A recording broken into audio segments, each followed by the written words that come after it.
Hello à toi et bienvenue dans cette nouvelle vidéo dans laquelle je vais te partager une vision un petit peu plus macro du business, un petit peu plus holistique, tout simplement pour que tu puisses avoir une vision plus globale et que tu puisses choisir la manière d'œuvrer dans ton business, la manière de faire les choses dans ton business qui soit plus alignée à qui tu es et que ce soit beaucoup plus fluide dans ton quotidien parce que je pense que tu l'as déjà assez entendu sur cette chaîne, mais en fait, ce qui revient le plus souvent dans les blocages des personnes que j'accompagne, et même moi-même sur mes propres blocages, c'est vraiment les injonctions, c'est-à-dire de suivre des manières de faire qui ne sont pas les nôtres, de suivre des manières de vendre qui ne sont pas les nôtres, suivre des manières de faire du marketing, de communiquer ou de nous rendre visibles qui ne sont pas les nôtres, qui finissent par nous faire croire que on n'est peut-être pas si inspiré à l'idée de faire du business, alors que la vérité c'est qu'en fait on est inspiré à l'idée de faire du business, mais c'est juste que euh, on ne fait pas du business de la manière la plus fluide, naturelle et épanouissante pour nous. Et donc dans cette vidéo, je vais te partager un schéma que j'ai dessiné. Et ce schéma, en fait, je l'ai créé parce que actuellement, je suis en train de regarder énormément d'interviews de gens qui excellent dans leur domaine. Donc ça peut être des réalisateurs, ça peut être des acteurs, ça peut être des sportifs. Et j'essaie de voir en fait c'est quoi les patterns qui reviennent malgré toutes ces diversités de disciplines. C'est quoi en fait les patterns qui reviennent et c'est quoi les choses qu'on est obligé de faire entre guillemets dans ces disciplines et c'est quoi les choses où on a une marge de manœuvre et où on a de la liberté. Donc, je vais te partager un schéma et je vais t'expliquer ce schéma et on se retrouve du coup sur le partage d'écran.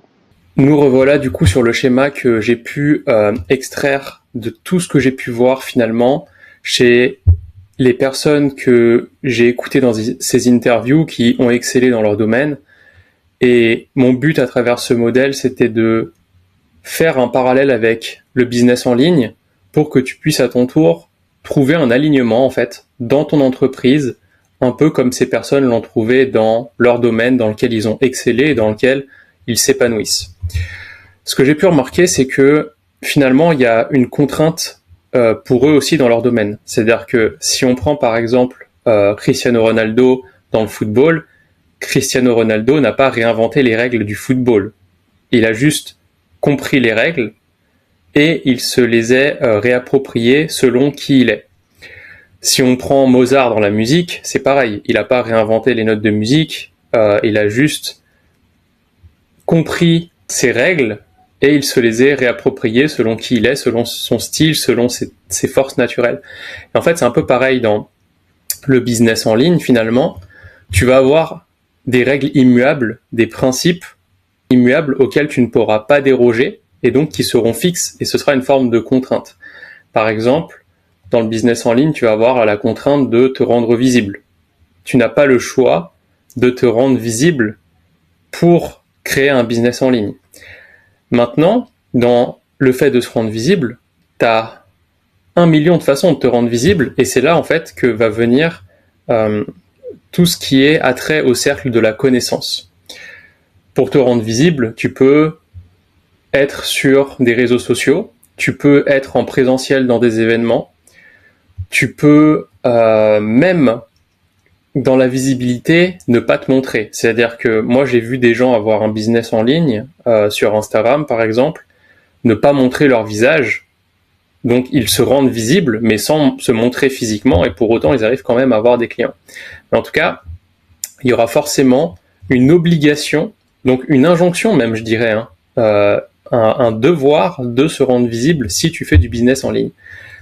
Donc la visibilité, ça va être le grand principe, ça va être la règle que tu vas devoir respecter. Mais après, à l'intérieur de cette règle, du coup, ce qui va être important de savoir, c'est quoi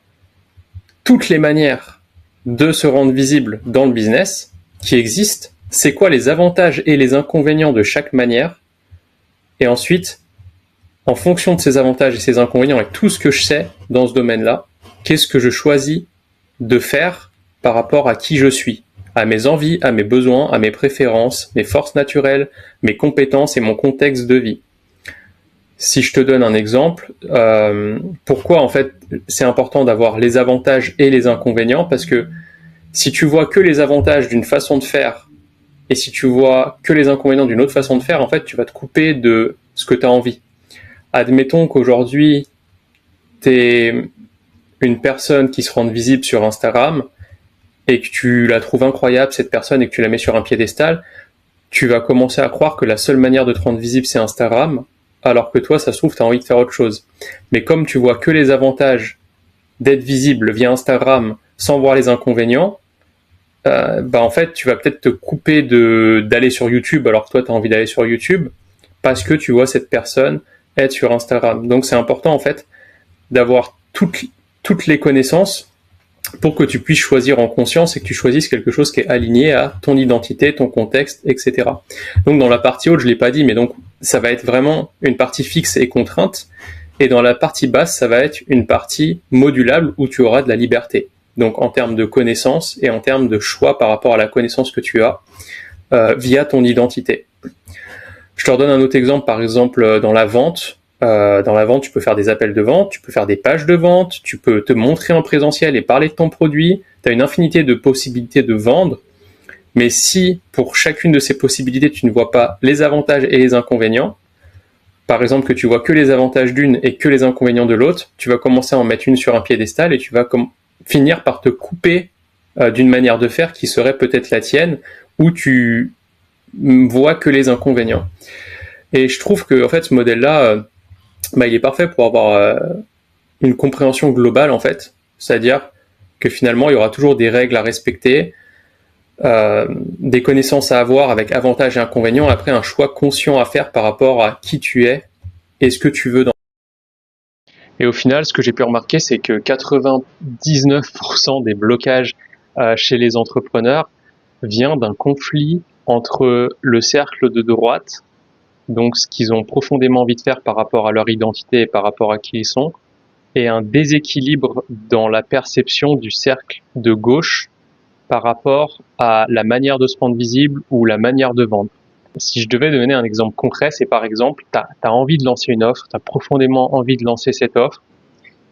et tu te dis, faut d'abord que je fasse une page de vente. Et donc là, tu vois, il y a une injonction qui pop,